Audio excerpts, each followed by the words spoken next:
ಶ್ರೀ ಗುರುಭ್ಯೋ ನಮಃ ಹರಿ ಓಂ. ಕೃಷ್ಣಾಯ ವಾಸುದೇವಾಯ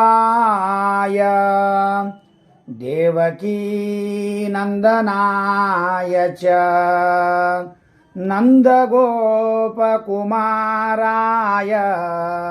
ಗೋವಿಂದಾಯ ನಮೋ ನಮಃ.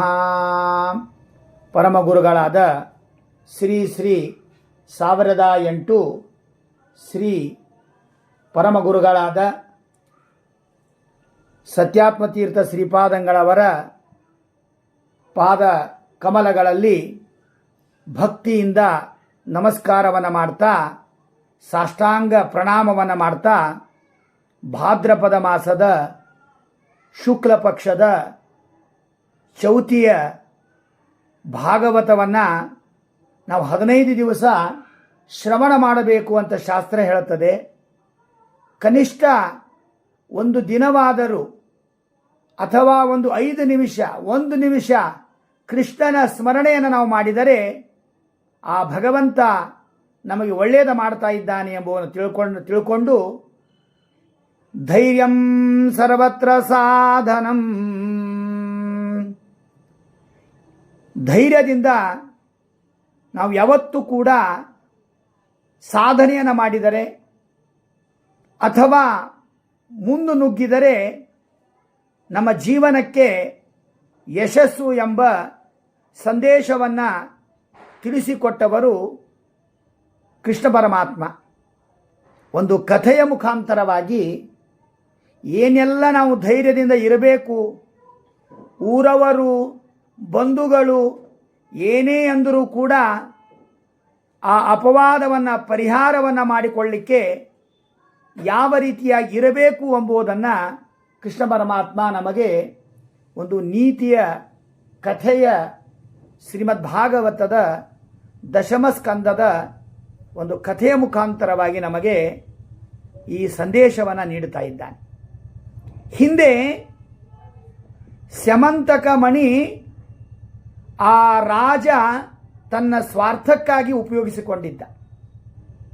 ಕೃಷ್ಣ ಹೋದ, ಇದು ದೇಶದ ಆಸ್ತಿ, ಇದು ರಾಷ್ಟ್ರದ ಆಸ್ತಿ, ಇದು ನಿನಗೆ ಮಂಗಳ ಆಗೋದಿಲ್ಲ, ದೇಶಕ್ಕೆ ಪ್ರಜೆಗಳಿಗೆ ಒಳ್ಳೆಯದಾಗಬೇಕಾದರೆ ಇದನ್ನು ರಾಷ್ಟ್ರಕ್ಕೆ ಕೊಡುವಂತ ರಾಜನಿಗೆ ಹೇಳಿದ.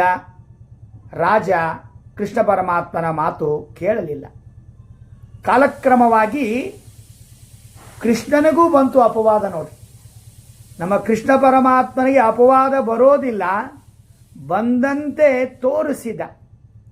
ಹೀಗೆ ಮನುಷ್ಯರು ಇರಬೇಕು ಅಂತ.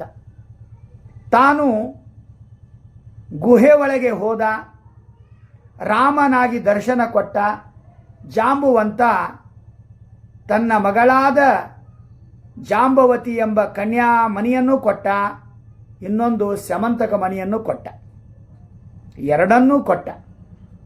ಆಮೇಲೆ ಹೊರಗೆ ಬಂದ. ಜಗತ್ತಿಗೆ ಆಗ ಗೊತ್ತಾಯಿತು ಕೃಷ್ಣ ಕದ್ದಿಲ್ಲ ಅಂತ, ತೆಗೆದುಕೊಂಡಿಲ್ಲ ಅಂತ ಗೊತ್ತಾಯಿತು. ಸತ್ಯಮೇವ ಜಯತೆರಿ. ಆಗ ಇದು ರಾಜನಿಗೂ ಗೊತ್ತಾಯಿತು. ರಾಜ ತಪ್ಪಿನ ಅರಿವಾಗಿ ತನ್ನ ಮಗಳಾದ ಸತ್ಯಭಾಮ ಎಂಬ ಕನ್ಯಾಮಣಿಯನ್ನು ಕೊಟ್ಟ. ಇದು ಸ್ಯಮಂತಕ ಮಣಿ, ಇದು ರಾಷ್ಟ್ರಕ್ಕೆ ಬೇಕು ಅಂತ ತಿಳಿದು ಕೃಷ್ಣ ಪರಮಾತ್ಮನಿಗೆ ಅರ್ಪಣೆ ಮಾಡಿದ. ಈ ಕಥೆಯಿಂದ ನಾವು ಏನು ತಿಳಿಯಬೇಕು ಅಂದರೆ, ಜಗತ್ತಿನಲ್ಲಿ ನಾವು ಹೆದರಬಾರದು. ವಿಶ್ವಾಸದಿಂದ ಗುರುಗಳ ಸ್ಮರಣೆಯನ್ನು ಮಾಡ್ತಾ, ಶಾಸ್ತ್ರದ ಹೇಳಿದ ರೀತಿಯಲ್ಲಿ ಇದ್ದು ಸಂಸಾರದಲ್ಲಿ ಜಯ ಗಳಿಸಬೇಕಾದರೆ ಭಾದ್ರಪದ ಶುದ್ಧ ಚೌತಿಯ ದಿವಸ ಗಣಪತಿಯ ಆರಾಧನೆಯನ್ನು ಮಾಡಬೇಕು. ಆ ವಿಶ್ವಂಬರ ನಾಮಕ ಭಗವಂತ ನಮಗೆ ಏನನ್ನು ಕೂಡ ಕಷ್ಟಗಳನ್ನು ಕೊಡೋದಿಲ್ಲ. ಅಕಸ್ಮಾತಾಗಿ ಸಾಯಂಕಾಲ ಚಂದ್ರನ ದರ್ಶನ ಮಾಡಿದರೆ, ಈ ಕಥೆಯನ್ನು ನಾವು ಕೇಳಿದರೆ ನಮ್ಮಲ್ಲಿರುವ ಆಪತ್ತು ವಿಪತ್ತು ಹೊತ್ತು ಕುತ್ತು ಕಷ್ಟ ಆ ಕಷ್ಟ ಎಲ್ಲ ಕಷ್ಟಗಳು ಪರಿಹಾರ ಮಾಡಿ ಕೃಷ್ಣ ನಮ್ಮನ್ನು ಎಲ್ಲ ರೀತಿಯಿಂದಲೂ ನೋಡ್ಕೋತಾ ಇದ್ದಾನ್ರಿ. ಅದಕ್ಕಾಗಿ ನಾವು ಮುಂದೆ ಶ್ಲೋಕವನ್ನು ಅದನ್ನು ಕೊಡೋರಿದ್ದೇವೆ, ತೋರಿಸೋರಿದ್ದೇವೆ.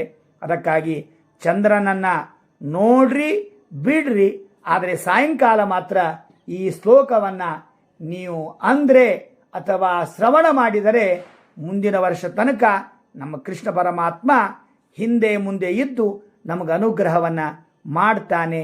ಅದಕ್ಕಾಗಿ ಭಾರತೀಯ ಸಂಸ್ಕೃತಿಯ ಸನಾತನ ಧರ್ಮ ಪೂಜೆ ಮಾಡಿ ಸಾಯಂಕಾಲ ಜ್ಞಾನಯಜ್ಞ ದೇವರ ಕಥೆಯನ್ನು ಕೇಳ್ರಿ ಅಂತ ಅದ್ಭುತವಾದ ನಮ್ಮ ಭಾರತೀಯ ಸಂಸ್ಕೃತಿಯಲ್ಲವೇ? ಇಷ್ಟೇ ಸಾಕು. ಶ್ರೀಕೃಷ್ಣಾರ್ಪಣಮಸ್ತು.